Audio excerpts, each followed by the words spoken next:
Hello my dear students, कैसे हैं आप सब। एक बार फिर से आपके अपने YouTube channel online chemistry with Atal Patidar में मैं आपका बहुत बहुत वेलकम करता हूं।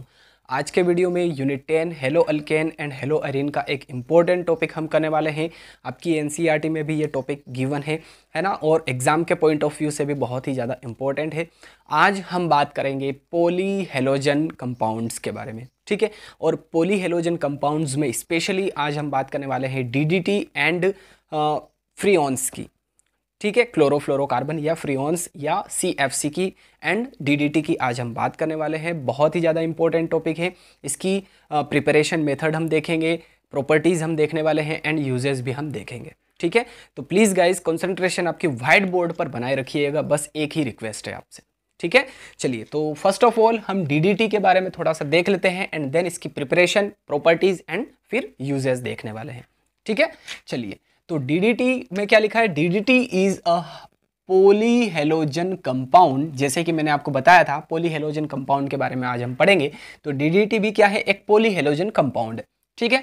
इट्स फुल नेम इज पेरा पेरा डाइक्लोरो डाइफिनाइल ट्राइक्लोरोइथेन, है ना। इसका पूरा नाम क्या है, फुल नेम क्या है, पेरा पेरा डाइक्लोरो डाइफिनाइल ट्राइक्लोरोइथेन है ना। पेरा पेरा डाइक्लोरो डाइफिनाइल ट्राइक्लोरोइथेन है। नहीं हो रहा है याद, कोई टेंशन नहीं है। जब हम इसकी प्रिपरेशन मेथड देखेंगे आपको इजीली क्लियर हो जाएगा, बस आप वीडियो देखते जाइए, ठीक है, टेंशन नहीं लेना है। It is highly toxic and non biodegradable in nature, है ना। ये बहुत ही ज़्यादा टॉक्सिक नेचर का होता है एंड नॉन बायोडिग्रेडेबल होता है। मतलब कि अपने नेचर में, अपने एनवायरनमेंट में ये डिग्रेडेबल नहीं होता है। मतलब कि इसे हम कह सकते हैं कि ये खराब नहीं होता है, मतलब कि बहुत लंबे समय तक पड़ा रहता है ना हमारा एनवायरनमेंट में। तो बायोडिग्रेडेबल नहीं है, हाईली टॉक्सिक सब्सटेंस है, ठीक है। फिर लिखा है so its use was banned in USA in 1973। बहुत ही ज़्यादा इंपॉर्टेंट है।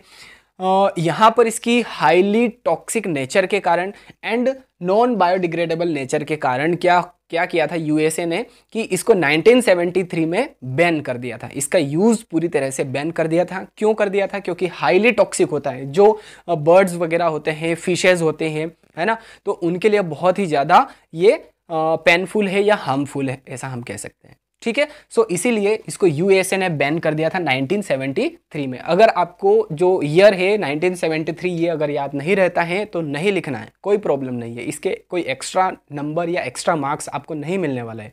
अदरवाइज अगर आपने गलत कर दिया तो फिर इसके मार्क्स आपके कट सकते हैं, ठीक है। चलिए, अब इसकी प्रिपरेशन मेथड देखते हैं। लिखा है it is manufactured by the condensation of chloral 1 mole and chlorobenzene 2 mole in the presence of concentrated H2SO4, ठीक है। कंसंट्रेटेड H2SO4 की प्रेजेंस में अगर क्लोरल 1 मोल को क्लोरोबेंजीन 2 मोल के साथ में अगर कंडेंस करवाया हमने तो यहाँ पर डीडीटी का फॉर्मेशन हो जाएगा, ठीक है। चलिए, इसकी रिएक्शन हम करके देखते हैं, आपको इजीली क्लियर हो जाएगी, कोई टेंशन नहीं लेना है, ठीक। चलिए, तो सबसे पहले हम क्लोरल ले लेते हैं 1 मोल। क्लोरल का फॉर्मूला क्या होता है, देखिए क्लोरल का आईयूपीएसी नोमेनक्लेचर में क्या नाम हो जाएगा इसका, ट्राइक्लोरो एसिटेल्डिहाइड, ठीक है। ट्राइक्लोरो एसिटेल्डिहाइड क्लोरल को ही कहते हैं, है ना। तो यहां पर ट्राइक्लोरो एसिटेल्डिहाइड का फॉर्मूला क्या हो जाएगा, CCl3CHO, ठीक है। CCl3CHO एल्डिहाइड है, ट्राइक्लोरो एल्डिहाइड, है ना, ट्राइक्लोरो एसिटेल्डिहाइड। अब इसको किसके साथ में हम कंडेंस करवाएंगे, क्लोरोबेंजीन 2 मोल के साथ में। तो देखिए क्लोरोबेंजीन को मैं कैसे बना रहा हूं, थोड़ा सा आप फोकस कीजिएगा, यहां पर ध्यान दीजिएगा, ठीक है। ये है क्लोरोबेंजीन और 2 मोल है, तो एक और हम क्लोरोबेंजीन ले लेते हैं, ये क्लोरोबेंजीन। और एक हाइड्रोजन में यहां पर अलग से शो कर रहा हूं। हमें पता है बेंजीन रिंग के हर एक कॉर्नर पर एक एक कार्बन एंड एक एक हाइड्रोजन होता है। यहां से एक हाइड्रोजन रिप्लेस होकर के क्लोरीन अटैच हो गया है दोनों जगह, ठीक है। तो यहां पर देखिए ये क्लोरल है, ठीक है। ये क्या है, क्लोरल है, मैं यहां पर लिख देता हूं, ये है क्लोरल 1 मोल और ये है क्लोरोबेंजीन, ठीक है। ये है क्लोरोबेंजीन के 2 मोल एंड क्लोरल का 1 मोल। अब किसकी प्रेजेंस में यहां पर रिएक्शन होगी, कंसंट्रेटेड H2SO4 की प्रेजेंस में यहाँ पर कंडेंसेशन होगा इन दोनों में। तो देखिए अब यहाँ पर आपको मैं एक बहुत ही बढ़िया ट्रिक बताने जा रहा हूँ जिससे ये जो मेन प्रोडक्ट है हमारा DDT है ये बन जाएगा। देखिए यहाँ से ये जो H2O का मॉलिक्यूल आपको दिख रहा है, देखिए यहाँ पर क्या होगा कि जो CHO है इसको मैं कुछ इस तरह से लिख रहा हूँ, यहाँ पर O को थोड़ा सा दूर लिख रहा हूँ, है ना। अब देखिए ये ऑक्सीजन, ये हाइड्रोजन, ये हाइड्रोजन और ये हाइड्रोजन, ये किसके रूप में बाहर हो गया, क्लियरली दिख रहा है H2O के रूप में। ये H2O बन के एग्जिट हो गया, बाहर हो गया। चलिए अब कुछ भी नहीं करना है, यहाँ से CCl3 और CH को उठाना है। CCl3 CH को उठाया हमने, है ना, यही जो एज इट इज लिखा है CCl3 CH, CCl3 CH लिखा हमने। फिर यहाँ पर क्लोरोबेंजीन है ना, तो देखिए क्लोरोबेंजीन में यहाँ पर बना रहा हूं, ये क्लोरोबेंजीन हो गया एक, सही नहीं बना, ये क्लोरोबेंजीन हो गया एक, है ना। हाइड्रोजन तो पहले ही रिमूव हो गया है ऑक्सीजन के साथ में H2O के रूप में। अब कुछ नहीं करना है, देखिए ये जो हाइड्रोजन है इसको इस बेंजीन रिंग से जोड़ दीजिए और ये बेंजीन रिंग है इसको भी इस हाइड्रोजन से अटैच कर दीजिए, जोड़ दीजिए, बस हो गया DDT का फॉर्मेशन। इसका नाम क्या हो जाएगा, DDT, यही तो है हमारा DDT। देखिए इसका फुल फॉर्म क्या था, पूरा नाम क्या था इसका, पेरा पेरा डाइक्लोरो। तो देखिए पेरा पोजीशन पे क्लोरीन है और 2 क्लोरीन है, तो पेरा पेरा डाइक्लोरो, ठीक है, यहां तक क्लियर है। पेरा पोजीशन पे 2 बार क्लोरीन है तो पेरा पेरा पोजीशन हमने रिपीट कर दी, पेरा पोजीशन हमने रिपीट कर दी, तो पेरा कोमा पेरा डाइक्लोरो, 2 क्लोरीन है तो 2 के लिए डाई और क्लोरो है तो क्लोरो, पेरा पेरा डाइक्लोरो। फिर डाइफिनाइल, देखिए 2 फिनाइल रिंग है तो डाइफिनाइल।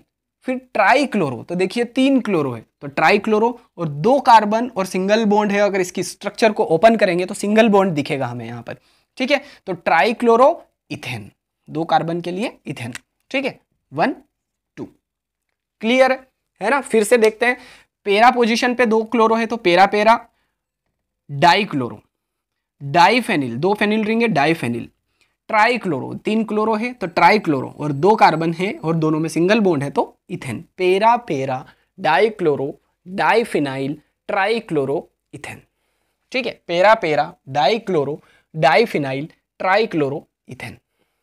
क्लियर, कोई प्रॉब्लम, आई होप कोई भी प्रॉब्लम नहीं होनी चाहिए आपको, है ना, रिएक्शन में, ठीक। चलिए अब इसकी प्रॉपर्टीज देखते हैं, यूजेस देखते हैं, बहुत ही ज़्यादा इंपॉर्टेंट है और उतने ही ज़्यादा इजी भी है। लिखा है first, it is highly toxic, है ना, बहुत ही ज़्यादा टॉक्सिक होता है नेचर में, and has strong insecticidal properties, और इसमें इंसेक्टिसाइडल प्रॉपर्टीज़ भी होती है, स्ट्रॉन्ग इंसेक्टिसाइड होता है, पावरफुल इंसेक्टिसाइड होता है ये, ठीक है। तो टॉक्सिक नेचर का होता है, हाईली या स्ट्रॉन्ग इंसेक्टिसाइड्स होता है। It is highly stable and not easily decomposed, है ना, बहुत ही ज़्यादा स्टेबल होता है, बहुत ही ज़्यादा स्टेबल होता है, एंड नॉट ईजीली डिकम्पोज्ड, आसानी से डिकम्पोज नहीं होता है नेचर में, इन्वायरमेंट में, ठीक है। तो प्रॉपर्टीज क्लियर है। यूजेस में क्या लिखा है, it is a powerful insecticide, है ना, बहुत ही ज़्यादा पावरफुल इंसेक्टिसाइड है। फिर it is effective against mosquitoes and lice, ठीक है, जो मलेरिया फैलाने वाले जो मच्छर होते हैं, जिससे मलेरिया होता है ना, तो उन मच्छरों के लिए, उन मॉस्क्विटोज के लिए बहुत ही ज़्यादा इफेक्टिव है ये, बट उतना ही ज़्यादा स्टेबल है, नॉन बायोडिग्रेडेबल है नेचर में, सो इसीलिए इसका यूज़ बैन कर दिया गया है बहुत सारी यूरोपियन कंट्रीज़ में, ठीक है, स्पेशली USA में 1973 में, ठीक है। स्क्रीनशॉट लेना है तो ले सकते हैं। इसके बाद हम पढ़ेंगे फ्रीऑन। चलिए गाइज अब फ्रीऑन के बारे में हम डिस्कस कर लेते हैं। लिखा है it is also a polyhalogen compound, ये भी एक पॉलीहेलोजन कंपाउंड है। देखिए पॉलीहेलोजन का मतलब क्या होता है, यानी कि ऐसा कंपाउंड जिसमें बहुत सारे हेलोजन्स होते हैं तो उसे पॉलीहेलोजन कंपाउंड कहते हैं, है ना। अगर किसी का डाउट हो पॉलीहेलोजन कंपाउंड किसे कहते हैं, तो पॉलीहेलोजन यानी कि बहुत सारे हेलोजन जिस कंपाउंड में होंगे वो पॉलीहेलोजन कंपाउंड होंगे, ठीक है। Chlorofluorocarbon compounds of methane and ethane are collectively called as freons, ठीक है। क्लोरोफ्लोरोकार्बन्स जो होते हैं, क्लोरोफ्लोरोकार्बन कंपाउंड्स जो होते हैं मीथेन एंड इथेन के, उन्हें कलेक्टिवली हम फ्रीऑन्स कहते हैं, ठीक है। फ्रीऑन 12 जिसका फॉर्मूला है CCl2F2 is one of the most common Freon in industrial use. ठीक है, फ्रियोन्स में भी सबसे ज़्यादा यूज़ किया जाता है फ्रियोन्स 12 का, है ना, जिसका फॉर्मूला है CCl2F2 और इसी को हम प्रिपेयर करने वाले हैं प्रिपरेशन मेथड में। ठीक है, तो फ्रियोन 12 का यूज़ बहुत ही ज़्यादा होता है इंडस्ट्रियल एरिया में। ठीक है, मोस्ट कॉमन फ्रियोन है फ्रियोन 12। ठीक, अब प्रिपरेशन में क्या लिखा, freons are prepared by reacting carbon tetrachloride with antimony trifluoride in the presence of antimony pentafluoride as catalyst. ठीक है, एज अ कैटलिस्ट हम यहाँ पर एंटीमनी पेंटाफ्लोराइड का यूज करेंगे और किसके साथ में रिएक्शन होगी, कार्बन टेट्राक्लोराइड के साथ। कार्बन टेट्राक्लोराइड की रिएक्शन किसके साथ में होगी, एंटीमनी ट्राइफ्लोराइड के साथ में। रिएक्शन अभी हम देखने वाले हैं, इजी है, कोई प्रॉब्लम नहीं है। ठीक है, चलिए, तो हम सबसे पहले लेंगे कार्बन टेट्राक्लोराइड। ठीक, तो ये है CCl4, है ना, कार्बन टेट्राक्लोराइड, कार्बन टेट्राक्लोराइड।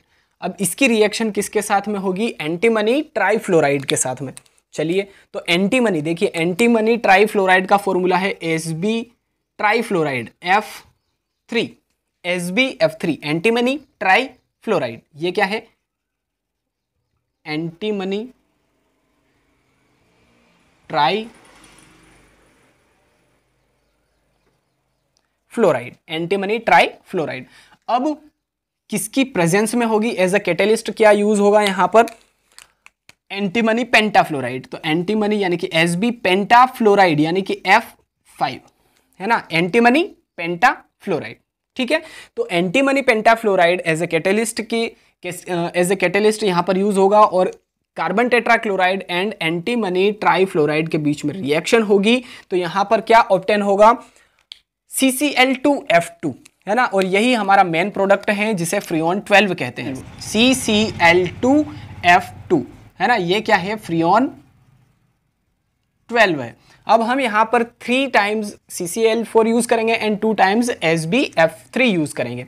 ठीक है, तो यहां पर भी देखिए 3 टाइम्स जो है वो CCl2F2 का प्रोडक्शन होगा, है ना, देखिए 3C और क्लोरीन कितने यूज होगा यहाँ पर, 6 क्लोरीन, है ना, और यहाँ पर टोटल कितने, 12 क्लोरीन है। ठीक है, 12 क्लोरीन में से 6 क्लोरीन हमने यूज कर लिया और फ्लोरीन जितने थे, फ्लोरीन कितने थे, 6 फ्लोरीन थे, तो 6 फ्लोरीन यहाँ पर यूज हो गए हैं। ठीक है, तो अब हमारे पास क्या बचा, देखिए Sb बचा है, कितने टाइम्स, 2 टाइम्स, तो यहाँ पर 2 Sb एंड क्लोरीन कितने थे, 12 थे, तो 6 क्लोरीन यूज हो गए थे, तो यहाँ पर 6 क्लोरीन ही बचे हैं अब, तो यहाँ पर Cl3 आ जाएगा, है ना, 2SbCl3 हो जाएगा। तो ये रिएक्शन हो गई, कंप्लीट रिएक्शन फ्रियोन 12 के फॉर्मेशन के लिए, है ना। कार्बन टेट्राक्लोराइड की रिएक्शन हमने एंटीमनी ट्राइफ्लोराइड के साथ में की, एंटीमनी पेंटाफ्लोराइड की प्रेजेंस में, तो फ्रियोन 12 का फॉर्मेशन हुआ एंड बाय प्रोडक्ट के रूप में हमें मिला SbCl3, एंटीमनी ट्राइक्लोराइड। ठीक है, रिएक्शन क्लियर है। अब हम देख लेते हैं इसकी प्रॉपर्टीज। तो इसमें लिखा है it is extremely stable, unreactive, non toxic, non corrosive and easily liquefiable gas, है ना, बहुत ही ज़्यादा स्टेबल है, अनरिएक्टिव है, किसी से रिएक्शन नहीं करती है, नॉन टॉक्सिक है ना, टॉक्सिक नहीं है इतनी, फिर नॉन कोरोसिव है and easily liquefiable gas, easily liquefy हो सकती है ऐसी गैस है। ठीक है, अब यूजेस में क्या लिखा है, it is used as a refrigerant या कूलिंग एजेंट के रूप में यूज होता है in refrigerators and AC, air conditioner and refrigerators में as a cooling agent use करते हैं हम इसका, या रेफ्रिजरेंट के रूप में हम इसका यूज करते हैं AC एंड रेफ्रिजरेटर्स में। ठीक है, सेकेंड क्या लिखा है, it is used in aerosol sprays, propellants such as body sprays, hair sprays, shaving foams etcetera, है ना, शेविंग फोम्स जो होते हैं, बॉडी स्प्रे जो होते हैं, हेयर स्प्रे जो होते हैं, उनमें यहाँ पर एरोसोल स्प्रे के रूप में इसका यूज किया जाता है। तो आई होप फ्रियोन्स भी आपको अच्छे से क्लियर हो गया है, preparation method, properties and uses, screenshot ले लीजिए आप। ठीक है, तो I hope DDT and Freon आपको अच्छी तरीके से क्लियर हो चुका है।